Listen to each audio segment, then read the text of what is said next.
चलिए दोस्तों, देखते हैं कि आपके बीच में एपी का केस स्टडी नंबर 2 लेके आए हुए हैं। किस टाइप का प्रॉब्लम आपका एग्जाम में पूछा जा सकता है एपी से, अर्थमेटिक प्रोग्रेशन से related. Your friend Veer wants to participate in a 200 metre race. He can currently runs at the distance in 51 second and with each day of the practice it take him 2 second less. He want to do in 31 second. देखिए दोस्तों, आपके पास यहाँ लिखा हुआ है कि 200 metre race है। He currently run at a distance of 51 second. 200 metre को 51 सेकेंड में डिस्टेंस ट्रेवल कर लेता है बीच डे ऑफ प्रैक्टिस। अब रेगुलर जब प्रैक्टिस करता है तो 2 सेकेंड जो है सो हर एक दिन जो है सो उसको कम टाइम लगता है। He want to do in 31 second. अब 51 सेकेंड को वह 31 सेकेंड में पूरा करना चाहता है। तो इसी के आधार पर जो है सो यहाँ पे पूछा गया है, which of the following term are in AP for the given situation.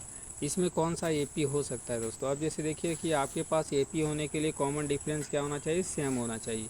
अब हम चेक करते हैं 53 में 51 को माइनस करते हैं तो 2 बचता है। 55 में 52 को माइनस करते हैं 53 को 2 बचता है। 49 में यदि 51 को माइनस करते हैं तो आपके पास 3 बची है। जबकि 47 में 49 को माइनस करते हैं तो 42 बचा है दोस्तों। तो यहाँ पे देखते हैं 53 में यदि प्लस 51 करते हैं, यहाँ भी डिफरेंस है, ये भी डिफरेंस है। तो मेरे पास देख रहे हैं कि ऑप्शन नंबर 1 में कॉमन डिफरेंस आपके पास सेम आ रहा है, इसलिए ऑप्शन नंबर 1 राइट होगा। बाकी सब ऑप्शन नंबर बी, सी और डी रॉन्ग हो गया। चलिए दूसरा देखते हैं कि what is the minimum number of day he need to practice till his goal is achieve. उसका number of minimum number of day क्या लग सकता है इस गोल को अचीव करने के लिए दोस्तों। ऑप्शन नंबर ए क्या है, 10 है। ऑप्शन नंबर बी 12 है। ऑप्शन नंबर सी 11 है। और ऑप्शन नंबर डी आपके पास 9 है। देखिए मिनिमम नंबर ऑफ गोल को हम लोग कैसे फाइंड करेंगे, तो यहाँ देखिए आपके पास क्या दिया है, 200 मीटर रेस है, वह 50 सेकेंड करता है। तो 31 सेकेंड में जो है सो उसको पूरा करना है। तो आपको क्या करना है दोस्तों, एन का वैल्यू निकालना। तो एन का वैल्यू निकालने के लिए हम लोग क्या फार्मूला लगाएंगे, T N is equal to A plus N minus 1 into D. A plus N minus 1 into D. तो यहाँ से मेरे पास क्या आ जाएगा, एन का वैल्यू आ जाएगा। तो एन का वैल्यू हम देख रहे हैं कि मेरे पास जो है सो ऑप्शन नंबर जो है सो सी।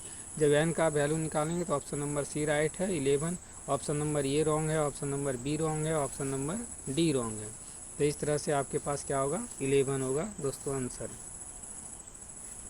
चलिए आगे देखते हैं दूसरा प्रॉब्लम इसमें, विच of the following term is not in AP in the एवं गिवन सिचुएशन। कौन सा एपी में नहीं हो सकता है दोस्तों। तो एपी का जब टर्म निकालेंगे तो पहला ऑप्शन नंबर ए 40 है, ऑप्शन नंबर बी 30 है, ऑप्शन नंबर डी 37 है। तो जब एपी का टर्म आप निकालेंगे तो एपी में जैसे ए plus D, A plus T, AP में होने के लिए ए चाहिए, दूसरा बात ए प्लस डी चाहिए, ए प्लस 2 डी चाहिए, ए प्लस 3 डी चाहिए, इस तरह से। तो हम देख रहे हैं कि 30 आपके पास नहीं आ सकता है दोस्तों, क्योंकि 41 है, 30 सब ऑड में आ रहा है। तो कभी भी जो है सो आपका इवन नहीं आ सकता। मान लीजिए जिससे मान के चलते हैं मेरे पास 1 है, ये ऑड है। तो 1 में यदि डी मेरे पास 2 है, 2 और 1 क्या होगा दोस्तों, 3 होगा।